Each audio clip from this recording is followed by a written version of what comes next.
From national security to global corruption, this is the Muckrakers on today's News Talk, TNT. It's just gone 12 noon in London, 7 a.m. in Philadelphia, and around the world, it's time for the Muckrakers with me, Andrew Eborn, and a very warm welcome back. As always, here on the Muckrakers, we pledge to continue tackling the most pressing and controversial news issues of our time. Our mission is to provide more light and less heat in our unwavering quest to uncover the truth and to inform, educate, and entertain, all with dignity and respect. And it's vital that we don't just ask the questions, but we question those answers. Well, today we're going to discuss the US presidential election and the influence of social media platforms with a returning very special guest. In addition to Basil Valentine, I'm delighted to welcome back the brilliant Errol Musk. How are you, Errol? I'm well, thank you.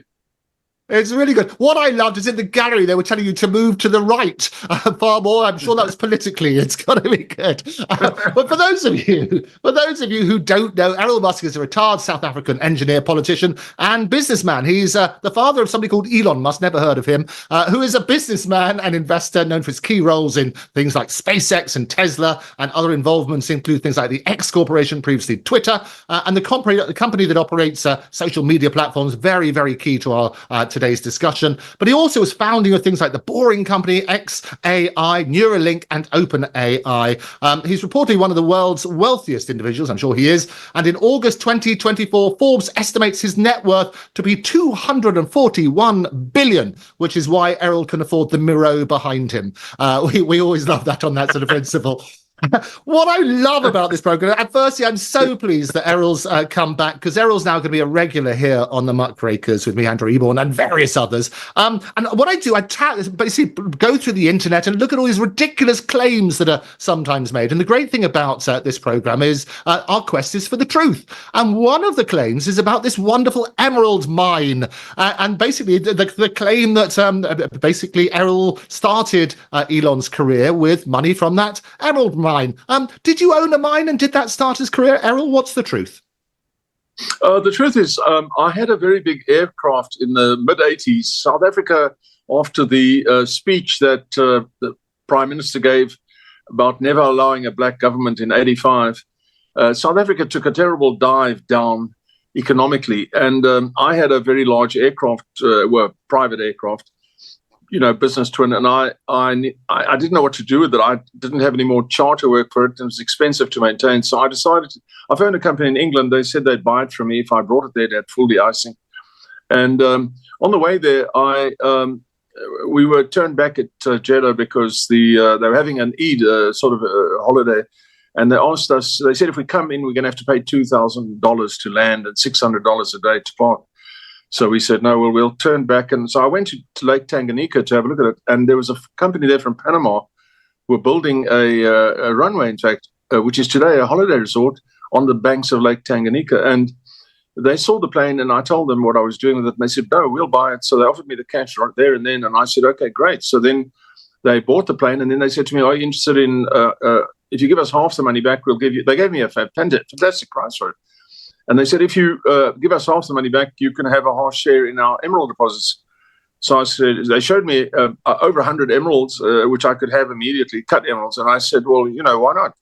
And so I got into it, and I was dealt in emeralds for the next 5 years from that source. And of course, from all sorts of people later who would come to me with, you get into the business, eventually people start coming to you. And I had my own cutters working, and so it became quite a big business.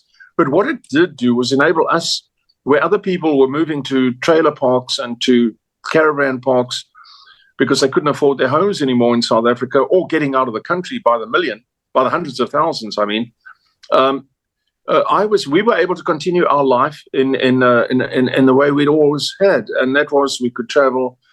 The boys and I, Elon Kimmel and I, could travel extensively, and we did during that time, and we saw no change in our standard of living. And I sold emeralds all over the world. So by 1990, the Russians had brought out the Byron, which is an artificial emerald, and that soured the business somewhat. And I sort of got out of it at that point. But I would recommend to anyone to go into the jewelry business. It's a very good business to be in, and very interesting, very exciting. Well, now that we have our newfound partnership, and as I say, you're a regular here on the Muckrakers with me, Andrew Eborn. One of the things I dug out, in addition to the Emerald story, was at 11:02 p.m. on the 12th of April, 2023. Your son Elon said he would pay $1 million Dogecoins for proof of this mine's existence. Should we split the money? Well, I was able to prove the mine's existence, but I didn't want to push Elon on that. So we were quite happy to just let it go, including the people. I'm still in touch with the people in Zambia at Lake Tanganyika. I'm still in touch with them. They still work there. In fact, the main people have sort of passed away, but I'm still in touch with the sons and everything. And, we don't want to push anybody on that. So let's just leave it, But no, I did definitely. I didn't actually own a mine. I owned a share in a source of emeralds. All right. So I didn't. My name didn't appear on any documents. I simply received a parcel of rough every so often, Yeah. But it was extremely nice, and I was absolutely amazed at the value. I would cut a stone and I would work it out to myself as having cost me perhaps £500. And then I would take to a jeweler. The jeweler would give me £5,000. Good heavens. Yes. And then the jeweler, I would think, well, what is the jeweler going to do with this? But he would sell it to the next person. And I then discovered that the markup by the jewelers varies between about 20 and 23% at times. So if it cost me £500, he's going to sell it for £10,000, £11,000. Wow.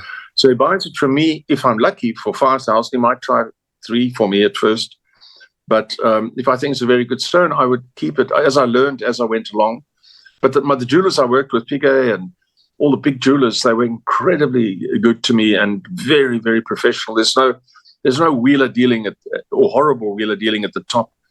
No, it's very decent behavior. I've got a very quick if you have a good stone, they tell you it's good. Basil, yes. Well, it's a little anecdote. I once sold an emerald, just a single one, Errol, which my friend Mark Quinn, the famous modern British artist, had found in the back of a taxi. And we were at Cambridge together, and he gave it to me to sell, and I took it to Hatton Garden and got about £3,500 for it. That was in about 1986, 87, something like that. That was the only one, though, unfortunately. Only found one in this taxi. Of course, Mark went on to become, along with Damien Hirst, one of the most famous modern artists in Britain.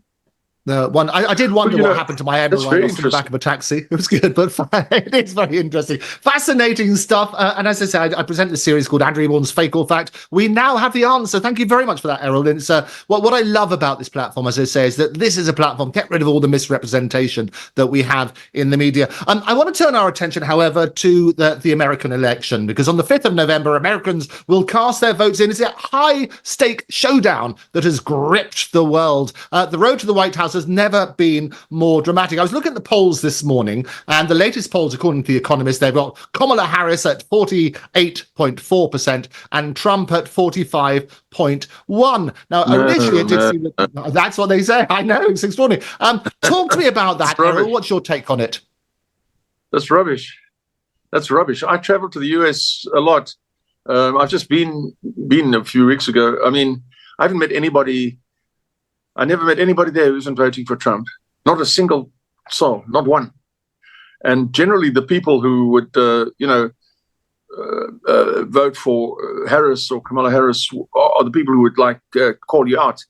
The people who are more conservative tend to keep quiet about it. But in this case, they're not keeping quiet about it. They simply say they're voting for Trump. And my son did an informal poll on X, and they had about 5 or 6 million people respond, and Trump received 77% of the vote, and Harris 23. I actually can't understand that there's 23 people. 23% of the people are so stupid. But at any rate, that's my opinion. A few weeks ago, we were being told by the media that this is a failed vice president, this woman, who when she says things, it's actually, initially it's quite funny to listen to her, but after a while you just zip past her because nobody wants to be annoyed that much to listen to the way this woman talks. And so a few weeks ago, they were talking about how poor she is, and now suddenly she's wonderful. It just shows you how much they think they can, tell you what you must do. The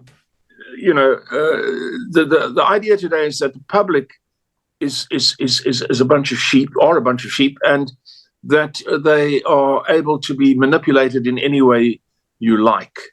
And of course, in a way that's true, because most people just want to get on with their lives. They want to get on with their businesses. They don't want to be involved in this sort of thing. And it's sad to say that most of the governments in the West today are quite clearly doing the opposite of what the people vote for. They offer the people one thing, and then once they're in power, apparently they get told by some inner deep government circle or something that they must do this or they must do that, and they change their policies overnight. And it's quite obvious. I don't think anyone with the slightest brain can't see this, that in Trump you have someone that basically cannot be bought. So, and Elon, they cannot buy Elon. And so they think for themselves and say, no, this is wrong. Yeah. Errol makes makes very a couple of interesting very points. good... Yes, Basil, go for it. Yeah, I mean, the point about governments, once they take power, changing their clothes, it's invariably to become more authoritarian. Certainly in Britain, we're seeing that with Starmer, but it happens every time. Likewise, people in Britain have voted to stop immigration numerous times. Never happens. It's always this same right. We will drift towards, war and authoritarianism and away from the liberty that we all enjoy and peace. And the other point, yes, about Harris and the internet, I was talking to our colleague, Brian McLean, yesterday. He said that large swathes of information about Harris's abysmal record as vice president have already been scrubbed from the internet. A couple of years ago, there were stories of mass resignations, rows within her office as vice president, everybody complaining, her record as senator, as a prosecutor before that is littered with examples of, basically her poor performance in office. And that's all been wiped off the internet, just as the iconic photo of Donald Trump emerging with his fist in the air from the shooting incident, that too has disappeared. Matt Gaetz, the US congressman, has actually written to the Department of Justice to inquire whether or not that has been done deliberately. So there's something very funny going on. Google always, it seems, at the heart of it. Yeah, they want to whitewash Harris's abysmal record. Of course it's deliberate. Yeah, but Basil, Errol's so right, and we're going to come on to that and how social media platforms can basically manipulate the narrative. Just before we go to that's all Google's work. That's all Google. That changing. The thing is, people aren't that stupid. Harris record, Yeah, people aren't. You make a great point. People aren't stupid, Errol, and you're so right. And just before we go to the break, because I quoted the poll numbers that The Economist says, you say they're complete rubbish. Errol has basically talked about Elon and his own poll, which has had millions upon millions of people responding. Give us those stats just before we go to the break again, Errol? Well, about 6 million replies or votes, and 77% for Trump, 23% for Kamala Harris. I can't imagine there's 23% people are so dumb. Brilliant. But we're going to take a break. When we come back, we're going to be doing a deeper dive. We're also going to look at the implication of the arrest and charge of a Telegram CEO. Don't touch that dial. Yeah. From national security to global corruption, this is the Muckrakers on today's News Talk, TNT. Well, welcome back to the Muckrakers with me, Andrew Eborn. I'm joined by Basil Valentine and the brilliant Errol Musk, who's joined me all the way from Cape Town. I'm very envious of Cape Town. It's beautiful there at the moment, isn't it? Yeah, it's terrific. Wonderful. Fantastic. Heavenly. And we will talk, literally, we're going to do a little road trip there next time. We decide we're going to sit there in front of the Miro and we'll have both of us there. It'd be brilliant. I want to look, the second presidential debate is set for September the 10th. The election day is on November the 5th. Key dates also, January the 6th will be when the whole people go to the polls, and the new president will be inaugurated on January the 20th. The last time people debated, we had Biden and Trump. It was the end of Biden, and I was running this thing here on the Muckrakers about, I had an orange, sort of remnants of what we talked about, Liz Truss, our British Prime Minister, for a nanosecond, and would a lettuce outlive her? Well, the lettuce did outlive her. So I ran this little campaign about whether an orange would survive the presidential campaign of Joe Biden. Any resemblance to any president, past or present or future, was entirely coincidental. But the Joe Biden ran out of juice first, and he basically ceded the way for Vice President Kamala Harris, as she's called. She's about to go into a debate with Donald Trump. What are your views on these debates, Errol? Do you think they actually sway people's opinion? Oh, yes, of course. I think Donald Trump is not an aggressive debater. He comes with a somewhat pleasant, soft approach. I find that he could be more aggressive, but I think he's doing all right. I cannot for the life of me imagine how Kamala Harris can stand up with him and debate. I cannot imagine how that's possible. The only way I can see it possible is the way CNN have been setting this thing up, that they can edit they can do it, tape it and edit it and so forth, so that you don't see a live debate, you see an edited debate.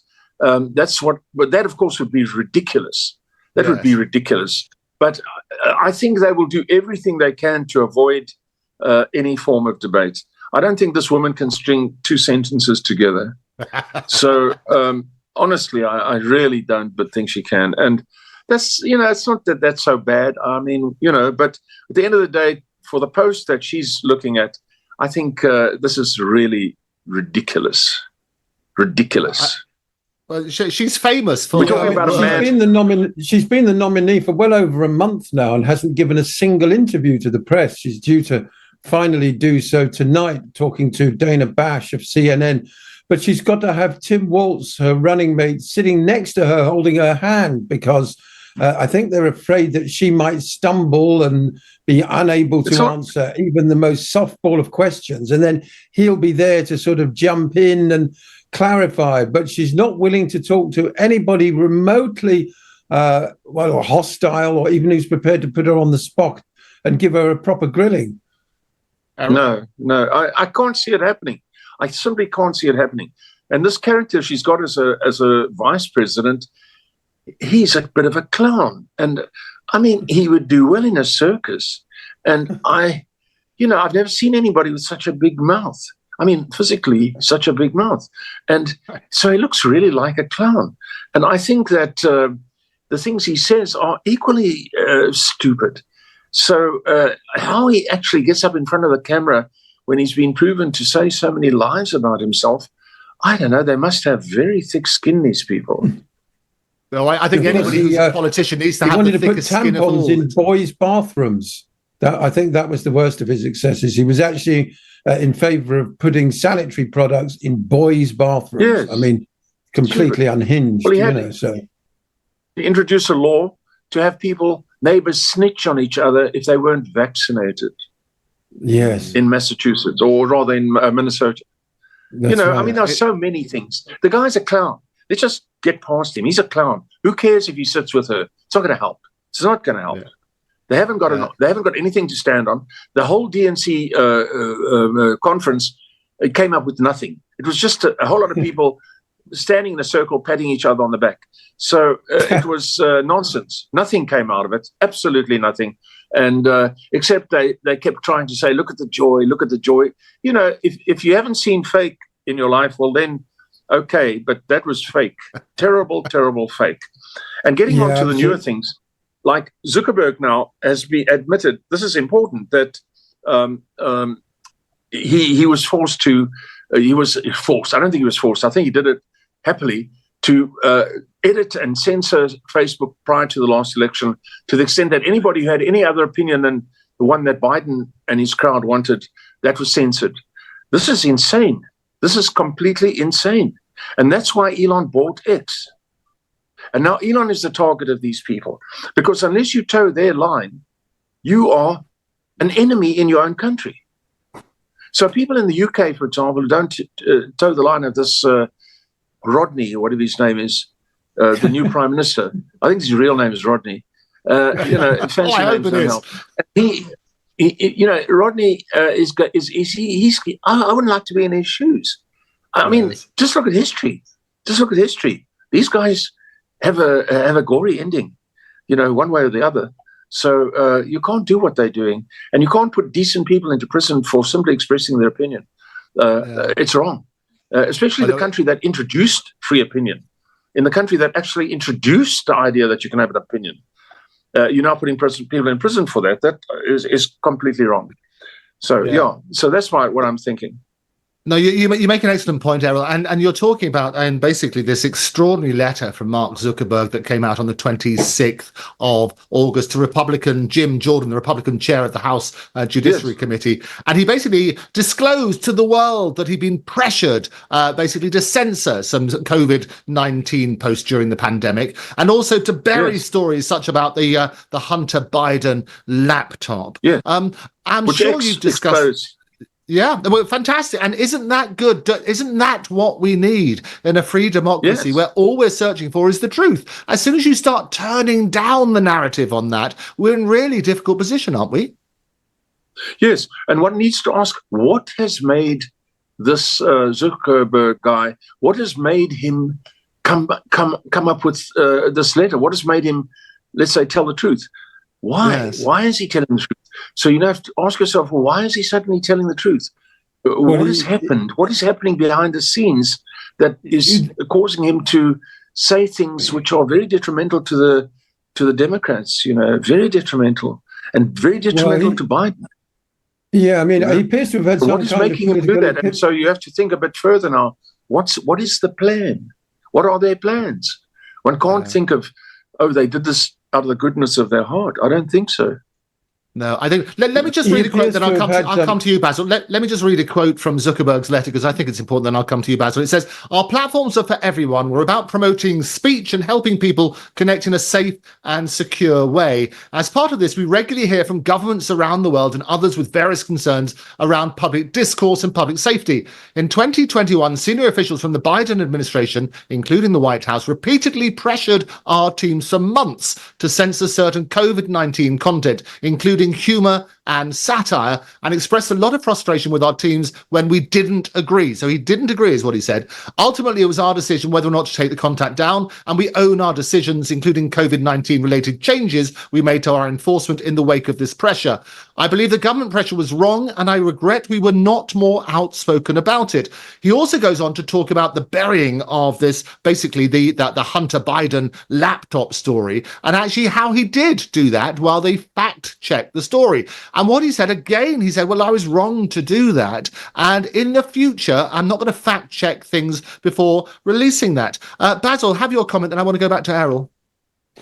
Well, Zuckerberg explicitly said that the FBI had warned him of a potential Russian disinformation campaign unless messages about Hunter were effectively buried. Of course, we know it was absolutely nothing whatsoever to do with the Russians. So the FBI have come up with that entirely specious story, in order to basically put Zuckerberg's patriotism on the line. But he does appear, in answer to Errol's point, to have undergone something of a political epiphany in recent weeks.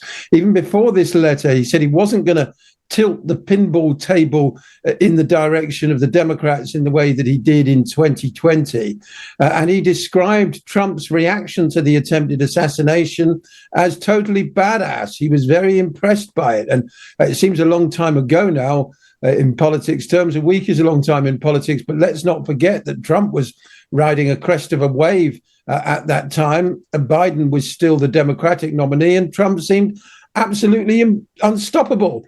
Since then, we've had all the sort of hopey, changey stuff surrounding Kamala Harris, in spite of the total absence, as Errol said, of any policies. But Zuckerberg, something has shifted in him. It may be that he's actually more of a Tulsi Gabbard, Robert Kennedy type Democrat, or that they've opened his eyes to the fundamentally undemocratic nature of the so-called Democratic Party. Yeah. Errol, what are your views? Well, as far as Facebook is concerned, I have three daughters. and they were all Facebook fans. Now my daughters tell me, and they're all in the United States, nobody uses Facebook, Dad. Nobody uses Facebook. And they don't say that as though they're saying it off the cuff. They're trying to make a point to me. Nobody uses Facebook. Therefore, I can assume this must have some, cascading effect. And ultimately, maybe this guy's trying to get Facebook popular again. I can't say, but according to my daughters, nobody uses Facebook. And further than that, I can't say what his idea might be. What I am concerned about as a new point, as a further point, is what between now and the election is the introduction of emergencies that are suddenly thrown out there in order to enforce, for example, censorship again. And just to raise that point, I think as far as Zuckerberg's concerned, thanks for his effort. I wonder why he did it. And apparently, in my opinion, Facebook is not what it was before, so maybe he's trying to push it up. But coming on to a further subject, and that is that what emergencies are they going to push on us between now and this election, where we are suddenly going to be told, oh, everybody's going to get monkeypox, which at the same time, the health organizations are saying is not a threat at all, and so forth. What are they going to do? I read that Klaus Schwab said recently that between now and the 5th of November, expect the unexpected. So what are we talking about here? What are these people planning? Yeah, no, you make an excellent point. I think we have to think ahead, not look at what's happened, but look what is going to happen. Well, I always say the reason that history repeats itself is because we don't learn the lessons from history. And it's great that Mark Zuckerberg has come out and said he was under pressure and he basically turned down the narrative so nobody could criticize the regime about COVID. We have this Mpox, as it's now called, because monkeypox, the word was deemed to be racist, so they changed the name to Mpox. And the reality is that the way, it was Edward Bernays, the father of PR, who always says that the way you control people, the biggest human emotion is through fear. And so fear of basically getting this disease, fear of that sort of stuff makes everybody an expert. And in lockdown, everybody became a virologist, didn't they? They all had their wonderful theories and so on and so forth. And we became heavily reliant on experts. And I always say that X is a has-been and a spurt is a drip under pressure. And if there's one thing that we should have learned during the COVID and various other things, is that we have to stop relying on experts. We need to be free thinking. We need to turn around and question things ourselves. So that's fair, isn't it? Well, we need to allow all the experts to tell us, not just a few that they decide, these people, whoever they are, should decide to tell us. By now, I think it's quite clear that there was something very, very fishy with COVID-19. A lot of the things that were happening don't make any sense anymore. And I think people are, without going into it in depth, people are aware of that. And, now the health people are saying take ivermectin, take hydrochloroquine, whereas previously they were preventing people from even buying it. It just, something so bad was going on. And it's not that. That's history. What we have to consider is what is going to happen. What is the next thing that these people are going to come up with? I'm a liberal. I think of myself as a liberal person, but I suppose I'm actually conservative. As a conservative liberal, then I would think, instead of looking at what has happened, we should think like they do. What are they going to do next? What's the next step that's going to be taken? Because we must be ready for it. We can't assume that what has happened, that's the end of it. We're now going to be okay. No, they're going to start with new things very soon. Yeah, you make an excellent point. Heaven only knows. Well, there's one thing we do know. We talked about COVID and the relevant restrictions for that. Mpox is now dominating the headline, where people are again being scared. We're shown all sorts of images. You're in South Africa. How's Mpox being reported there?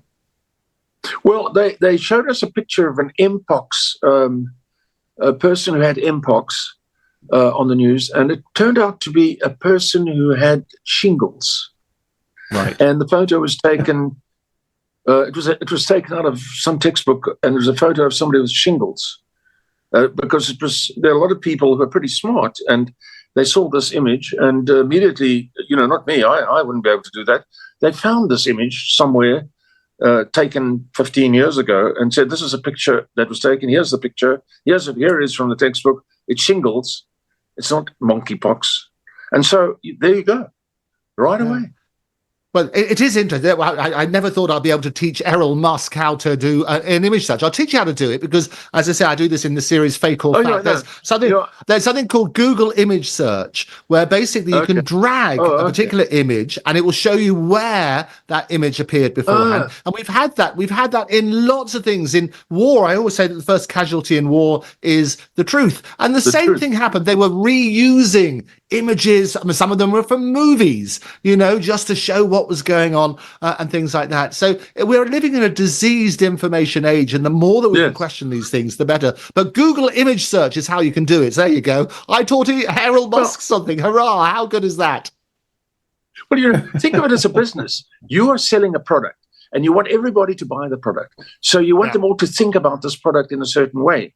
And so what you do is you create an enormous amount of fake information about your product. And that's what they're doing. And people are buying this. Ordinary people who have no sort of surreptitious motives or anything, they see these pictures and these adverts and say, "Oh yes, well, I must get one of those." And it amounts to the same thing. It's marketing. It's some kind of giant modern marketing thing. So that ultimately it boils down to, with the strength of their marketing, you assuming it was motor cars, you wind up buying the worst, most gas guzzling or petrol guzzling, horribly made motor car ever made because of all the blurb that you were talked into buying it for. And that's what it really boils down to. They're selling rubbish and convincing everybody to buy it. Yeah. Well, particularly with respect to the vaccines. Go for it, Basil. Yes, go for it, Basil. Well, particularly with respect to the vaccines. Bill Gates made billions out of the vaccines. And yet at the same time, his investments in media, as well as the World Health Organization, Gavi, the various sort of interlocking NGOs that he funds, they were stoking the fear about the disease in the first place. So that's a prima facie case of what I was talking about. Yeah. Well, yes, I mean, Gates, he's done well with pinching the information that Xerox had and turning it into Microsoft. But and good luck to him. But, he's somebody who never even finished college, never mind university. So I don't think we're talking about a great brain there. And I think that the things he is doing stink. I mean, in the guise of helping people, he's introducing massive, birth control in Africa. I don't think that's necessarily a bad idea, but it's invasive. It's invasive. His behavior, the behavior of these people is invasive. You will do as we say, not what you think, but we will do what we think is right for you. And these kind of people never win. They never win. And they're soon forgotten. 2 weeks after they beg, no one can even remember their names. So, it doesn't worry me that much. What does make me happy is that people now, including myself, are much, much more aware of what is going on in the world. Much, much more aware. And, I think back to my grandmother, on my mother's side, she was an Afrikaans Dutch woman, and she would tell me back in the day when I was just a kid, she would say, "It's not like that, or it's like this, or it's like that." And I remember her telling me, and I couldn't quite understand what she was talking about. And I think she was trying to tell me that a lot of these modern things are not as great as you think, or something to that effect. And today people are thinking. My sons are thinking. A few years ago, I couldn't even talk to my sons politically. They considered me a Luddite, or something like that. I don't even know what that is. And they had no knowledge at all as far as they were concerned. And now they think exactly the way I do. And I'm so pleased that they came to that by themselves without me, trying to lecture them or anything like that. Yeah, no, it's brilliant. Well, look, another break is upon us. When we come back, we're going to talk about Telegram Well, look and at the you. arrest. Look at you. Look how wide awake you are. I mean, Oh, well, today, yeah, that's certainly true. Absolutely. Well, we're yes. very wide I awake, mean, and we encourage, yeah. a few years ago, if we watched people on British television, it was like watching cardboard cutouts repeating themselves in the way they should, and saying the things that everybody thought they should say, and then oddly introducing Benny Hill, who did everything the wrong way. Oh, we love that. Absolutely. And of course, Monty Python's, you really took the mickey out of all those sort of people, those cardboard cutout people. But today, we actually have, I look at PU and I look at others on British TV, and I can't believe that they're actually saying things. They're not scared. I mean, they should be scared, because the Starmer guy is out to get you. Well, and it's not just Starmer, as we're going to talk about when we talk about the Telegram CEO, Pavel Durov, who's now been charged by French authorities. And we can do that straight after these messages. Don't touch that dial. Well, tracking global corruption and threats that undermine our security. This is the Muckrakers on today's News Talk, TNT. Well, welcome back to the Muckrakers with me, Eborn Basil Valentine, my brilliant special guest, Errol Musk. And in the break, we were just saying how refreshing it is, the fact that we can talk about these things, Errol, isn't it? Yes, absolutely. And keep a long may smile it continue on the good ship TNT. Absolutely. Well, look, let me just bring you up to date about Telegram CEO Pavel Durov, who's been charged by French authority. And this is very worrying, not least for other social media platform owners. And we have the father of one of them here. Basil, fill us in on the details.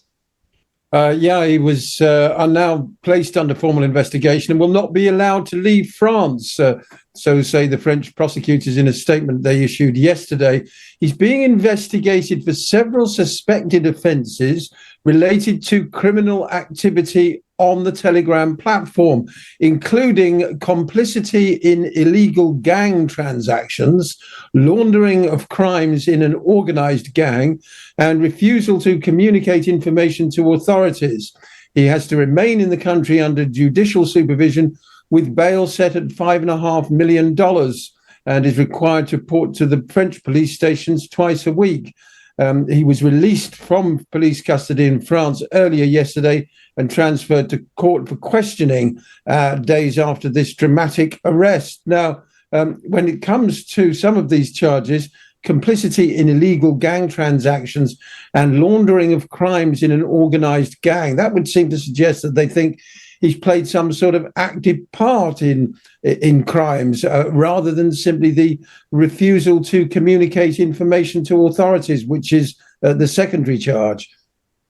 Yeah, it's absolutely right. And this is the horrifying thing, isn't it? And it goes back to the central point. It's about the liability of platform owners, the providers, if you like, for people to have this free speech and so on and so forth. And the scary liability, because it's one thing to turn around and say, look, here we are, we're the home of free speech. And George Orwell says, if liberty means anything at all, it means the right to tell people what they do not want to hear. Elon is a famous advocate for free speech, but he must be pretty scared now, seeing what's happened to Pavel Durov. What's your take on that, Errol? Well, first of all, let me say that the charges against Telegram CEO are, without the slightest doubt, trumped-up charges. They're not real charges. They're making them up. And the sooner people understand that, the better. They're not real charges. Because if this person had been guilty of such things, he wouldn't be moving around in a country where he could be arrested for them. So the charges are trumped up. And the arrest of this person is an absolute attack on free speech and a crossing of the line, a new sort of line that is being crossed. So we talk about Elon, and obviously, as he is the owner of the largest Telegram type operation in the form of X in the world, with the largest, I was reading the other day, or I think I heard Elon say that the volume of information going through X now is, I don't know, 5 or 10 times more than it was. In fact, it is unbelievable how much is being how much people are watching or reading X. And for example, he did this interview with Trump, and within a day they had garnered 1 billion views. 1 billion, 1 billion, yeah, 1 billion views, and no media can compete with that. Nothing can compete with that. No, and people make their own minds up. So I think it's rather amazing. I think it's very good. And as far as Elon now being silly enough to go to one of those places and be arrested, well, I don't think he's going to do that. At the same time, though, these people, when he does go to these places, including the UK and so on, they're begging him to bring his business there and to invest his billions there. So they've sort of got their hands tied there. On the one hand, should we arrest him? On the other hand, when he's arrested, could we visit him in his cell and ask him if he wouldn't mind bringing his businesses to us? I mean, It's a joke, So, I mean, France would just love to have had the Gigafactory, but they're not going to get it because their people don't work hard enough, and because they're a free-for-all for the people from wherever. So they're not going to get it. And the same thing applied to the UK. Elon's not looking for people who want every second, who only want to work every second Friday. No, they're looking for people who want to work. So I'm sad to say, but at any rate, I think Elon, they would be taking a big chance to try and arrest Elon, a very big chance. Well, which is interesting, Yes, because just before he did that wonderful Trump interview, he did a shot was fired across his bows by the EU. And you talk about trying to set up business. Apparently, Macron was rather hoping that Telegram would indeed set up in France. And I saw some reports, maybe speculation, that he was actually invited to Paris, maybe for the start of the Paralympics, by Macron himself for a dinner. What's your take on that, Basil?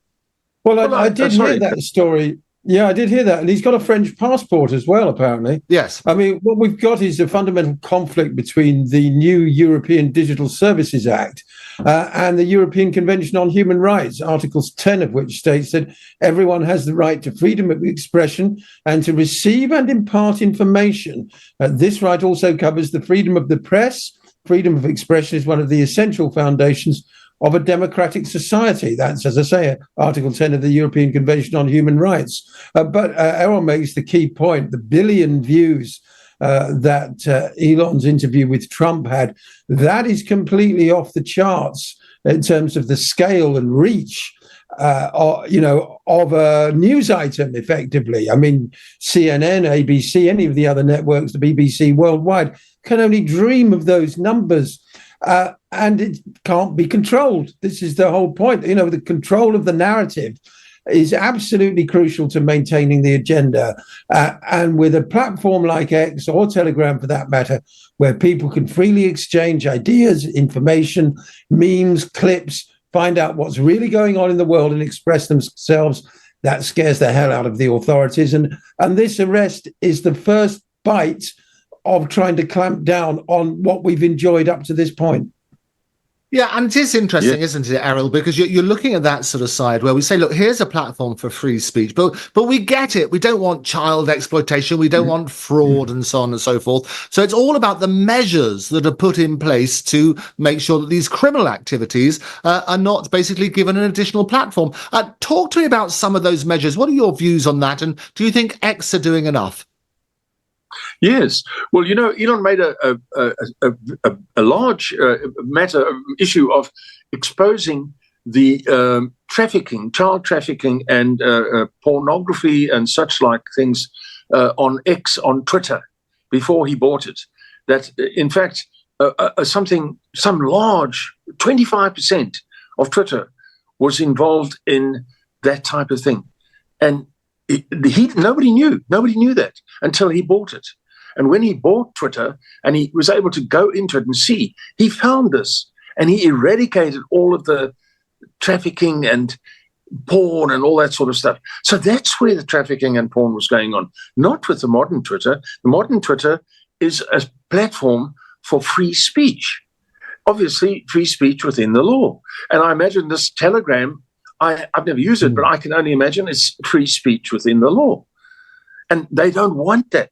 They want you to toe the line, that only their speech is means anything. You're not allowed to have your opinion. You're not allowed to keep, for example, as I would put it, England the way England always was. We want a new England that's going to look totally different. Whereas the English people say, well, wait a minute, I'm not so sure about that. I kind of like England the way it is. No, you're going to have a new England and you toe the line. If you don't, we'll put you in prison. Yeah. Where does that come from? Who the hell do they think they are? Well, that's the worrying thing, isn't it? They will not win. Yeah, you're absolutely right. Well, it is interesting because there are still lots of those fake accounts, and it was interesting. I put a post out on X saying, delighted that Errol Musk is going to be my regular guest here on the Muckrakers with Andrew Eborn, and I got an avalanche of fake Elon Musks who came on and liked it and reposted the post. What's Elon doing about those fake ones? Well, you have to, if you're in a blue check. What do you call it? A blue check? Yes. Blue tick. Yeah, blue tick. Yeah, you've got a blue tick, yes. Yeah, the gold, I think it's a gold circle or a blue tick, then you're the genuine article. And somebody did tell me there's 12 Errol Musks on yes, Twitter. I've seen a few of them.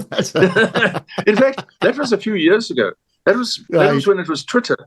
And I saw this, and then, quite frankly, the one actually had photos of my family and me and everybody on it. And I thought, well, how's this person doing this? The only thing that I don't particularly like foul language, and it was full of foul language. And so I got hold of the Musk Foundation and I said, please find out what's going on here.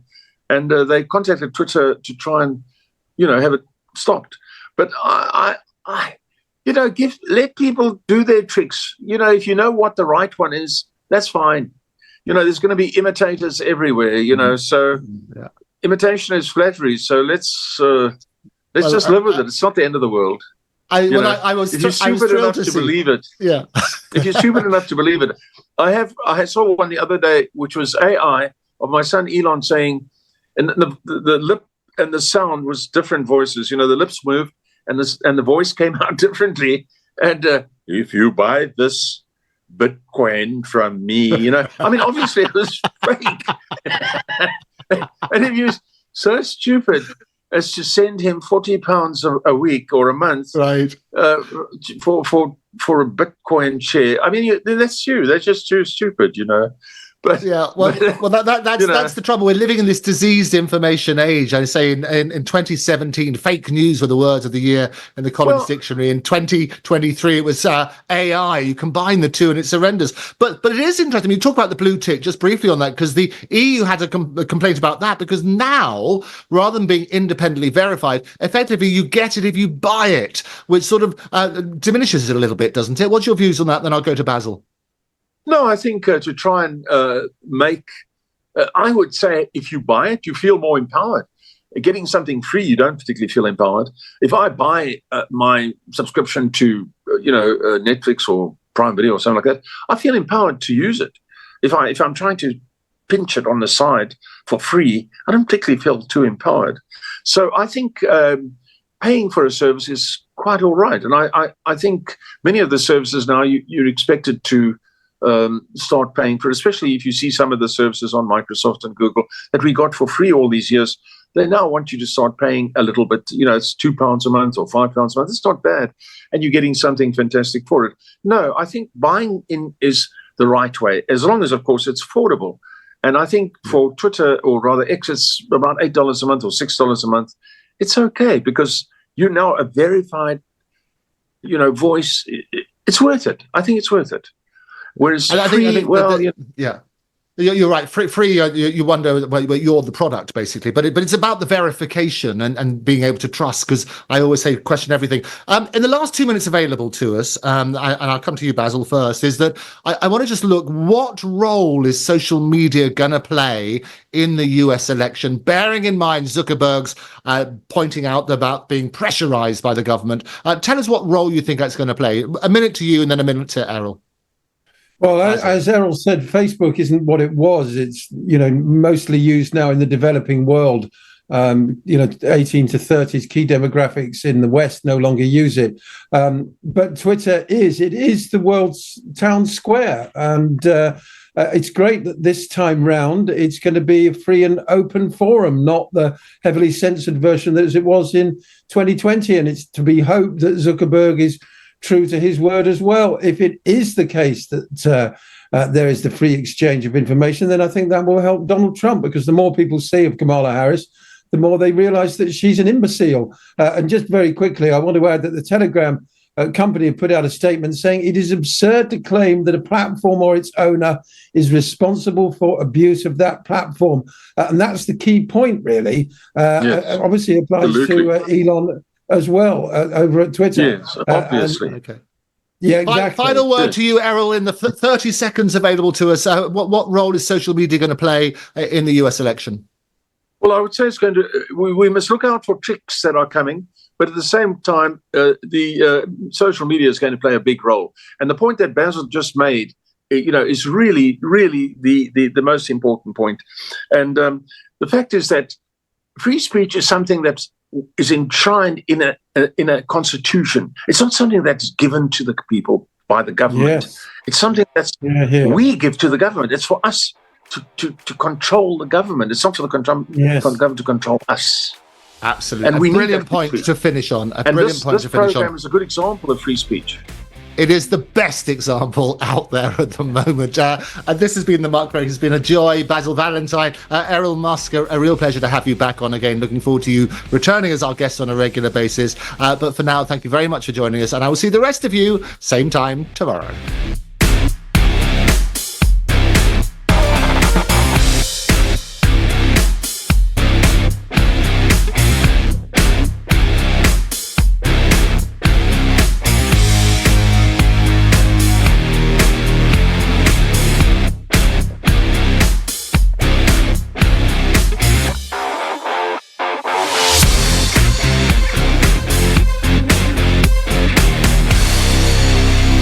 If you missed this hour, simply go to episodes at tntradio.live